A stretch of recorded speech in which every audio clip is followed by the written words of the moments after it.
Will AI improve our lives or exterminate the species? What would it take to abolish poverty? Are you eating enough fermented foods? These are some of the questions we've tackled recently on The Next Big Idea. I'm Rufus Griscom, and every week I sit down with the world's leading thinkers for in-depth conversations that will help you live, work, and play smarter. Follow The Next Big Idea wherever you get your podcasts. Transform your growing business with Intuit Enterprise Suite. Automate complex tasks and make faster decisions with integrated tools for financial management, HR, marketing, and more. Visit intuit.com/enterprise to learn more. Suzanne, thanks for joining us today. Thanks for having me, Kwame.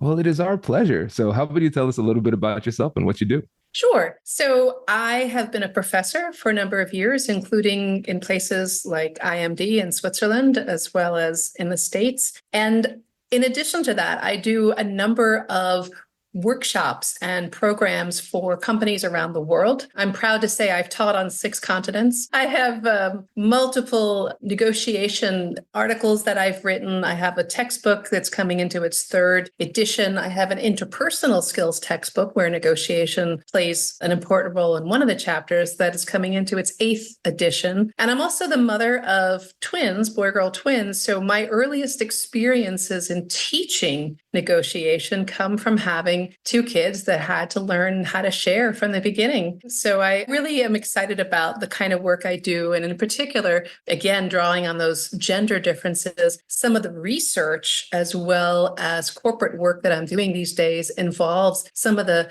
nitty-gritty sort of process-oriented differences in how men and women approach negotiations early, in the middle of, and also kind of at the tail end. And so I've been doing some research in that space for the last about 5 years, and it's fascinating.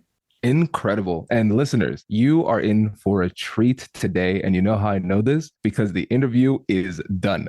So we're going to drop you right at the beginning of this call because we vibe from the beginning so you can hear us chit chat and then roll into the interview. What is it that's giving you the most energy right now regarding negotiation or conflict resolution? 2 things. One of them, and this is the subject of the HBR piece that I wrote, 21. I've been teaching negotiation for many years, as have you. And we normally start with, okay, go prepare, go get the data, go get the numbers, go make sure that you are prepared and you have the information at your fingertips. And I started thinking about that. And I'm like, well, that's great for people who actually recognize that they are going to negotiate. What about people who don't even see these opportunities? And I'll give you a specific example because I was teaching a program that I created that is for women only. So and that's another topic that we can talk about.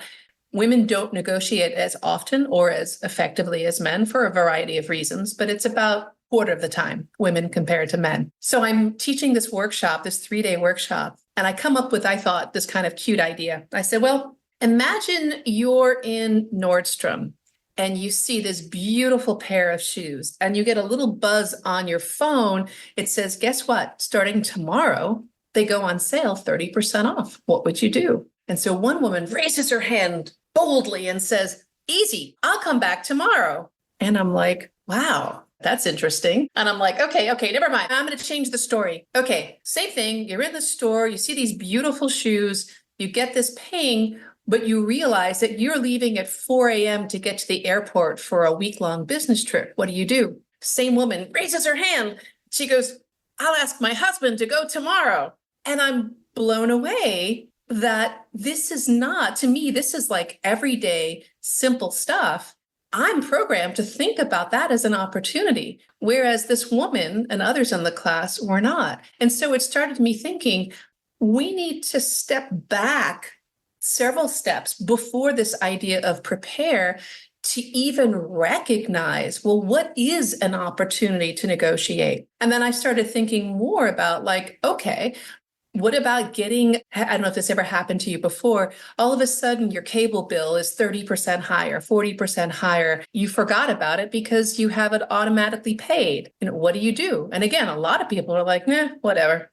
really? Whatever. And to be fair, and this is step 2, evaluate, not every one of these negotiations is worth your time and energy and effort to actually engage in. But on the other hand, if you never take up these everyday simple negotiations, how do you expect to get the confidence and the competence for the big ones? And so this is something that has been trending in my circles, that has been really causing people to think more and more about not just negotiating more, but also, I didn't get a fairer deal, or I've got this longstanding issue with my roommate or with my partner, or I hadn't really thought about it before, but I'm being asked to do all these non-promotable tasks at work, making sure that the coffee is stocked and the milk is stocked, and I'm taking notes at the meeting, but why isn't anybody else being asked? So I have this kind of model that says, here are some questions you can ask yourself to determine if this is an opportunity. And then another set of questions, should I engage? What is the net benefit of engaging versus not? And then once I decide, okay, now I'll prepare, now I'll gather my data, now maybe I'll role play. But I think so many of us, and I've kind of tested this out with my colleagues, we start with preparation. And I think we should start at least 2 steps before. Brilliant. I love this because when I think about the data that we've gathered from our audience too, that's something that we've recognized as well. There is in general, a low level of negotiation awareness where people don't even recognize that there's an opportunity to negotiate. And so it doesn't give them the opportunity to read this as a signal. Hey, remember that amazing stuff that Suzanne taught you in negotiation class? Now's the time to use it. So awareness is a fundamental first step. And you bring up a really good point, because even though we have the opportunity to negotiate, that does not mean that this is an opportunity worthy of our time. And so I'd love to get deeper into that. So when we're thinking about how do you evaluate these opportunities, what are those initial questions? One of the questions is, what is the benefit emotionally, financially, psychologically? Right? So it's not just about money. So I'll give another example. The data about the Great Resignation was really much, much more about women who left the workforce than men. And so a lot of it sort of qualitatively was about, oh my God, I'm juggling work. I'm juggling the kids who are at home instead of at school. I'm helping them homeschool. I'm doing all of these things because as a woman, there's this sort of natural, this stuff falls on me. And so more women than men left the workforce. And so again, post hoc, the question is, if these women, and of course it's not all women and all men, but if these women would have said to their partners, I've noticed that since we are all working from home and the kids are schooling from home, I have been working about 12 hours a day between my job and my this and my that. I wonder if we can have a conversation about how to more fairly allocate all of those non-work tasks, because I'm feeling like they're falling more on me. I don't think many of those conversations happened, because if they had, would women have left the workforce in droves? That's powerful. And I think those lenses are important for us when we're evaluating these situations, because thankfully we've kind of moved away from that history of negotiation where we assume that all the rules apply to all the people in the exact same way. Not the case. And when I think about it from a gendered lens, women negotiating at home, that might be the place where you get the most value, because we have these social dynamics of society that have essentially pre-decided some of these roles from home, and they have not been updated, even though women are now in the workplace. And so now you have work at work, and then you come home and work more, and chronically underappreciated for that work. So I'm really glad that you talk about not just utilizing negotiation as a business skill or a career development skill, but just recognizing that this is a skill that can enhance our lives and our relationships as well. Right. And I think that if a woman, and again, it's not all women and all men, but if a woman hasn't really had a lot of practice asking for what she wants, advocating for what's fair, etc., and this all happens, and let's face it, I don't know about you, but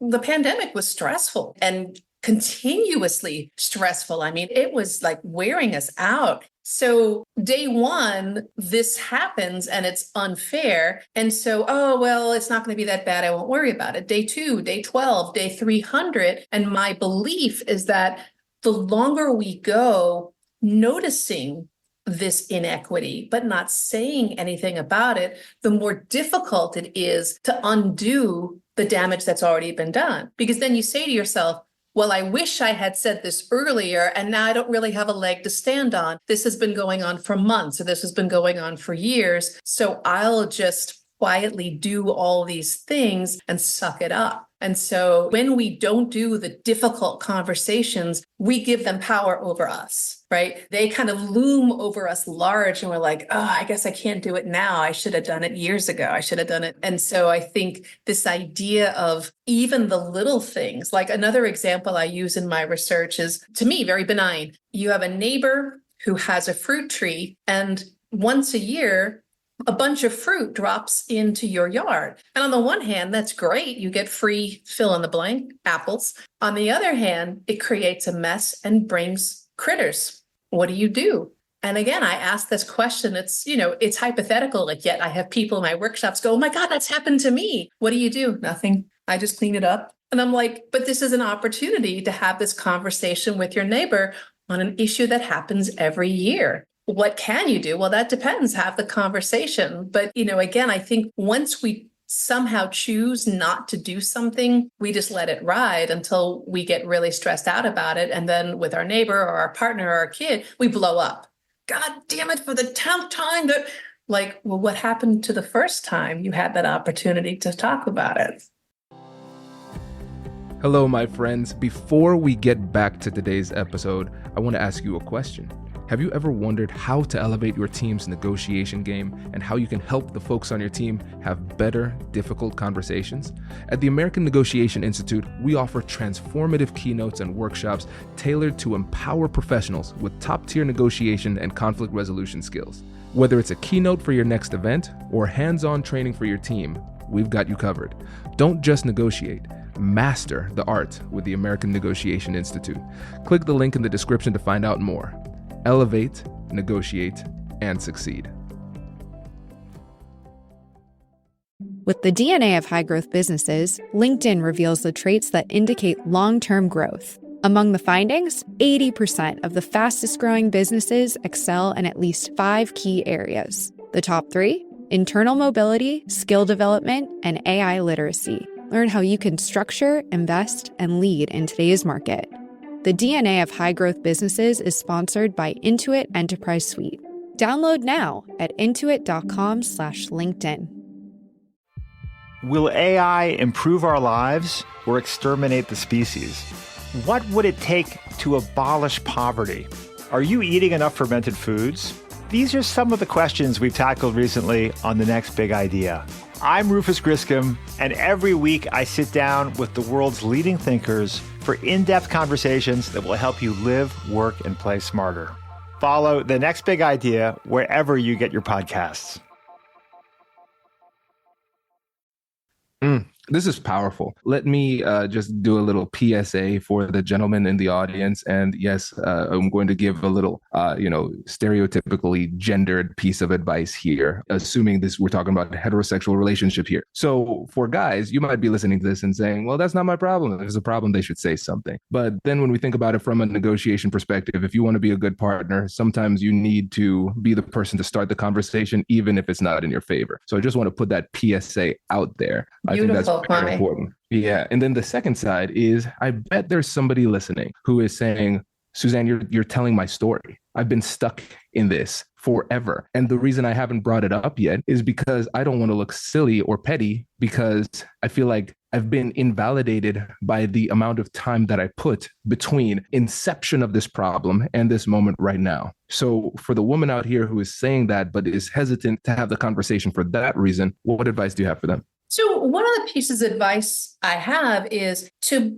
talk with your partner and arrange to have this conversation. Don't blindside them, but say, hey, honey, I've been noticing X, and I think it would be appropriate for us to have a conversation. what do you say we do this Saturday morning after, the kids start watching TV or whatever it is? And I say that because, and I teach this, there's no benefit to one of you having the upper hand of having had a negotiation class or read Getting to Yes and done all your work preparing. Your negotiation, or what I like to call a problem-solving process, is only as good as your weakest link. And so by giving the other person time to also prepare, I want to talk about X, and I want us as a goal to figure out a more equitable way to allocate these chores. So let's have this conversation on Saturday. Let's have this conversation Wednesday night,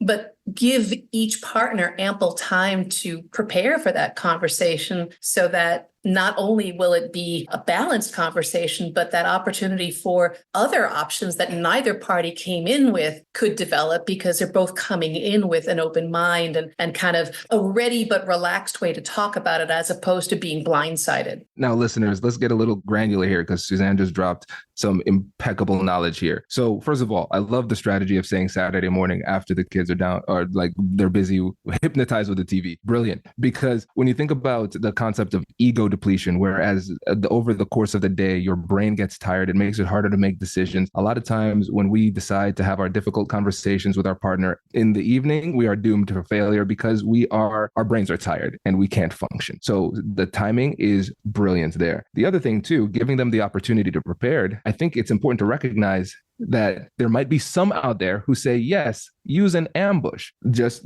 putting this out here, this isn't guerrilla warfare and that it doesn't work the same way. Because do you like feeling ambushed in a conversation? The answer is definitely no. And then here's the thing. If you ambush somebody in the conversation, the answer is more likely to be no, because no is the safest answer. So you might be coming with data, facts, rationale, and all of the evidence that supports your case. But because they are so blindsided and surprised that they just reject everything because they haven't had time to process. So even with this, you've created a scenario where you're more likely to succeed. I would add to what you said, Kwame, or they say yes when what they really mean to say is no, and then the sabotage happens later. Well, you kind of forced me into this, or, well, I didn't really have a chance to say no, right? So I think saying yes when you mean no is even worse because, right, that gets at that we start doing things in a way that are undermining the relationship because we are feeling put upon. And I say this, when I talk about negotiation at a very high level,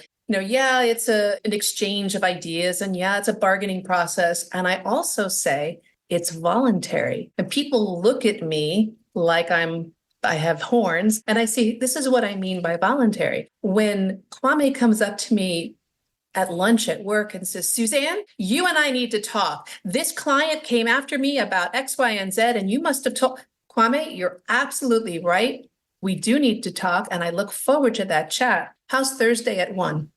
And again, this idea that I recognize what you're saying and I agree with you, but it does neither of us any good to be ambushed and be expected to respond when you haven't had a chance to collect your thoughts or your emotions for that matter.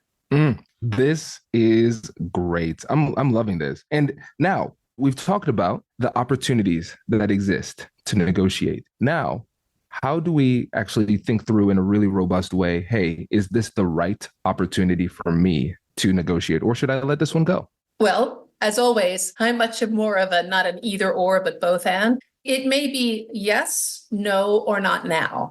Not now because I'm too upset. Not now because I don't have enough data. Not now because I'm waiting on some other link in the chain to make itself known before I'll be able to really respond to this. But, again, this idea of evaluating, how do I feel about this situation? Am I constantly stressed? Just because, and I know you know this, just because I'm not saying to you, hey, Kwame, I'm upset with you because of X, doesn't mean that I'm not.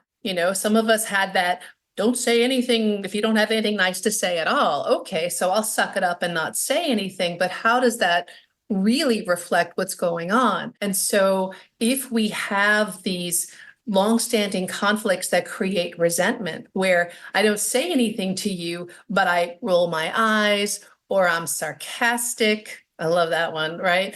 People, I see this all the time. People will say something in response to an idea and they'll use sarcasm. I'm like, wow, that's really cool. What's your goal here? I'm like, well, to get them to do X. Really?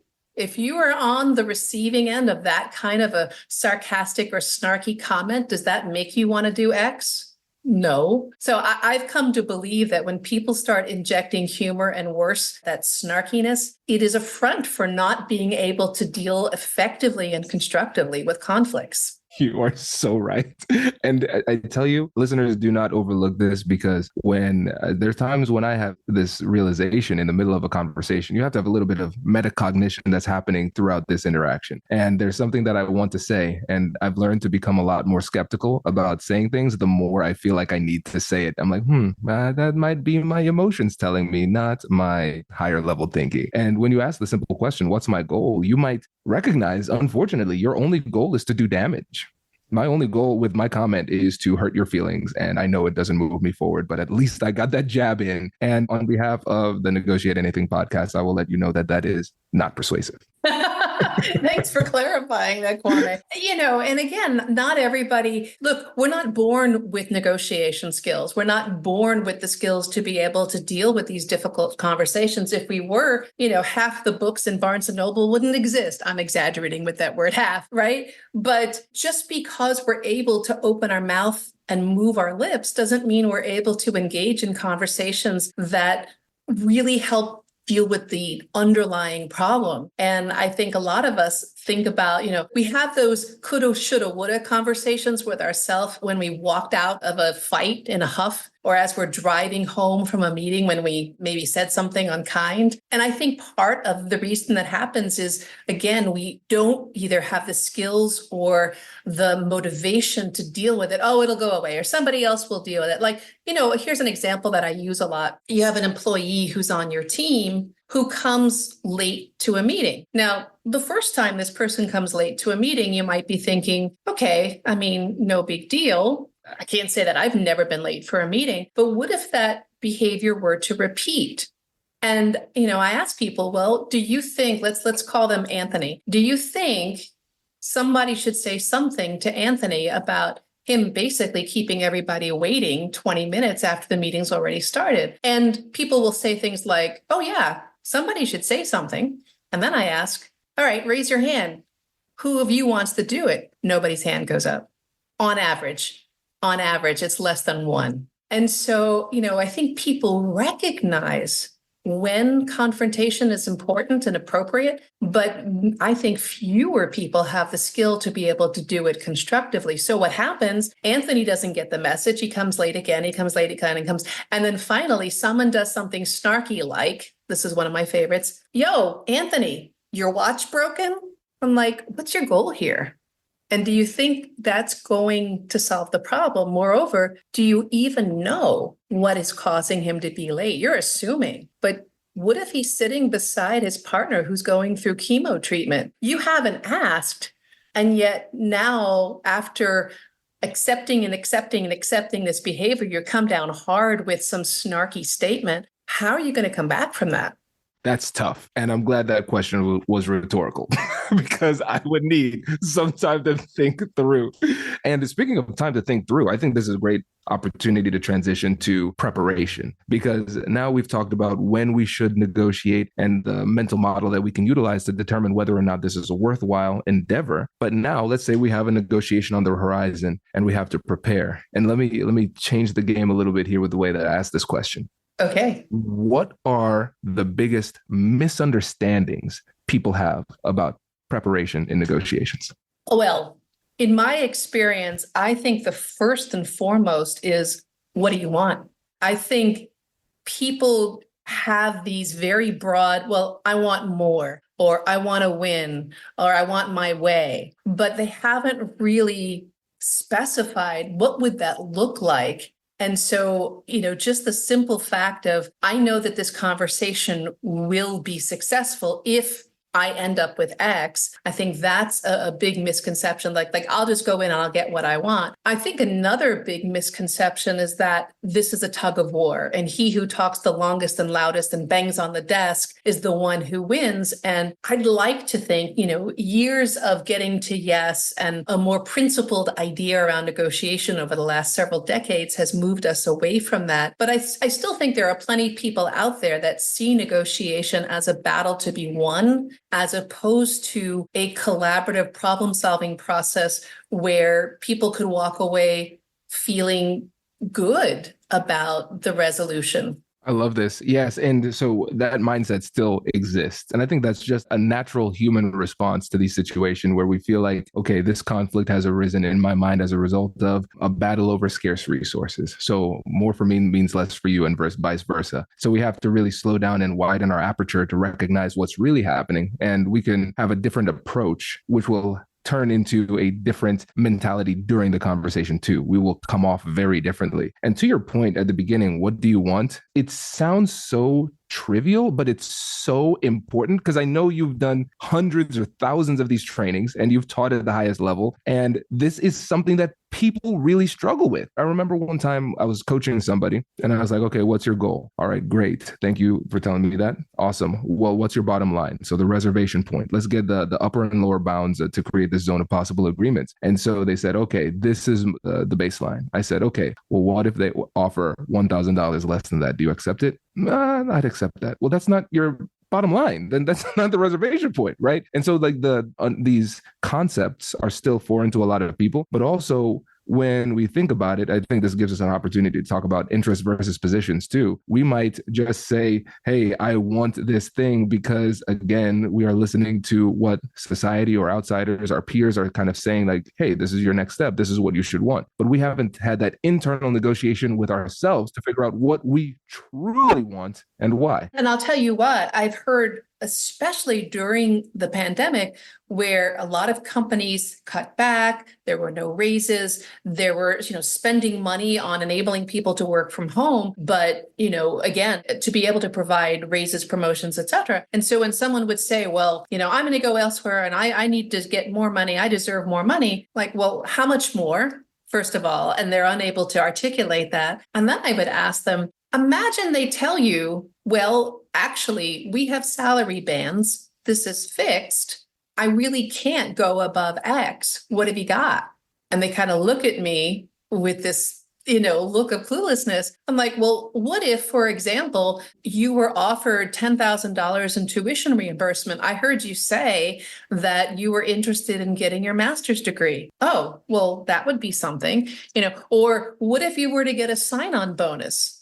It's a different pocket, right? It's a different bucket for the company. Salary is one bucket, bonus is another. And so, I know I'm not saying anything that is earth-shattering or new, but this idea of thinking about not only what I want, but what is the value of that to me? And what are other ways that I might be able to get that value if the answer to a salary change is no? And so just that discipline of thinking through what else would equal that kind of value to me. What if it's one extra vacation day per quarter? I mean, we can look at the numbers and what that means in terms of one's salary. So, again, thinking more creatively about what else would it take to make me happy if the answer is I can't change the salary. Or, one last thought. If I can't get a raise now, when is it possible? When do you see freer movement in the budget to be able to award these promotions or salary increases? I love this. And as an employer, I love embracing the creativity too, because it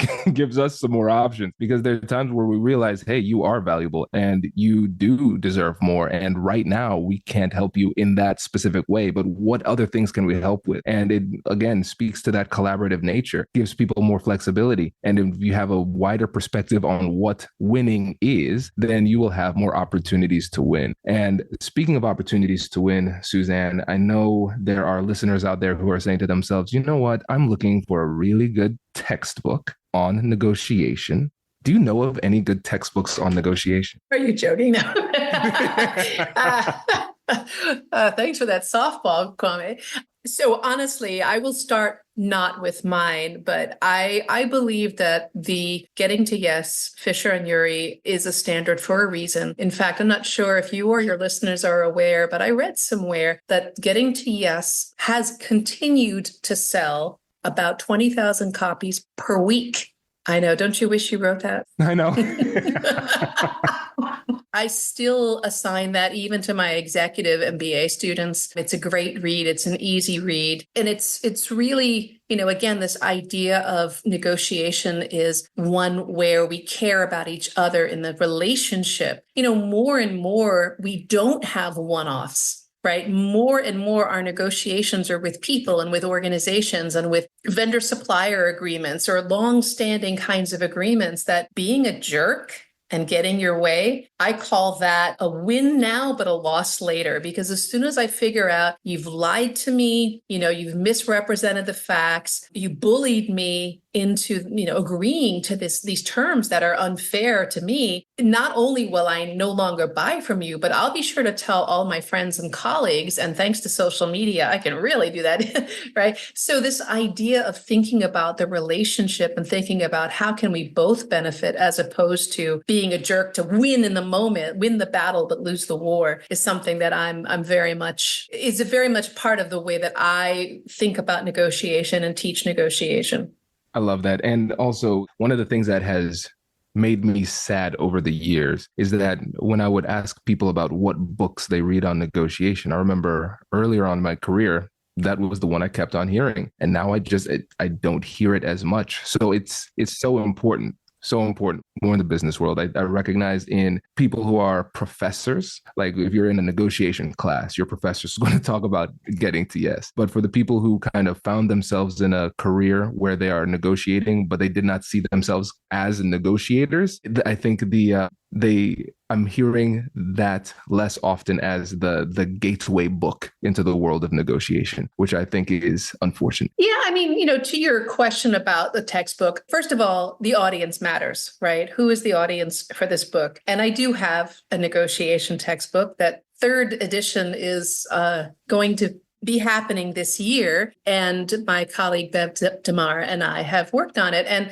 there are, I forget how many chapters, maybe 16, 17 chapters. Some of them are, very similar to what you'd expect in other books about the process. But there's one chapter in particular that I was kind of excited to include because, of course, when you embark on an endeavor like this, you have to look at the competition of the market. Who else is out there? Who else is writing textbooks? What do they have? So one of the things we wanted to make sure was it was very experiential and it was a nice balance between rigor and application, the theory and the application. But there's one chapter that I think it hasn't really changed, is unique in our book compared to others, and it's called Negotiating Your Future. And this chapter I wrote because and it's not just about negotiating a future job offer, but recognizing that things change. And when they do, what kinds of tools do you use to negotiate with the people around you? So, for example, let's say amongst your listeners, you have a young couple who are professionals and working hard, 40, 50, 60 hours a week, making good incomes, et cetera. And they decide to start a family. What are the expectations when the child comes along? A lot of couples just assume they know how this is going to work out, right? They're not communicating these expectations, but like today's woman, and I'm obviously lumping lots of stuff in that statement, but today's woman is like, oh, I'm empowered. I'm going to go back to work and I'm going to have, or my husband's going to stay at, really? Have you had this conversation? And, in a heterosexual couple, and the guy is thinking, oh, well, of course, if we have a child, my wife will stay home. Really? And let's bring in non-traditional couples. Like, what makes you think that in non-binary or male-male, female-female relationship without having those conversations? So one element of negotiating your future is managing expectations and having those conversations early and often, because those things will change. And so as they're changing, so for example, in my MBA program a million years ago, I knew of at least 4 divorces that could be traced to the rigors of the program. And to a lack of communication between the couple, right? And so I remember when, early in my relationship, I told my then husband, I plan one day to go get a PhD. Oh, that's great. I'm like, no, you don't understand. When I am in school, I am uber focused. I am all about, and I will not give you time and attention that you need. We might not be able to do the kinds of things that we do now. Oh, no, it's okay. And I'm like, no, I really want to be clear. So to plant that seed and to be able to say, recall when we had this conversation, as opposed to just going through life with these things happening and then getting into those fights, because what I thought you would, weren't you going to, so managing those expectations in the home life and in the work life as well. What about the employer that pays for your MBA, but every time you're about to leave to go to class, they go, oh, Kwame, I need you to stay another half an hour. Like, you need to push back on that as well. And so having those tools to be able to do so and not waiting until it happens over and over and over again is something that I think is absolutely essential. Incredible. And listeners, talking about setting expectations, you see what Suzanne just did. She planted the seed for the next time she's on the show for what we're going to talk about next time. I love this. This is great. Suzanne, I really appreciate this. Listeners, we're going to put all of the links in the description of this episode. Suzanne, this was a masterclass. Thank you so much for coming. Thank you, Kwame, for having me. Congratulations! You've just joined an elite club. By listening to a full episode, you're now officially on the Negotiate Anything team. So welcome aboard. What most team members do is they subscribe to the podcast because that allows them to automatically get the latest episodes of the show. The best things in life lie on the other side of difficult conversations.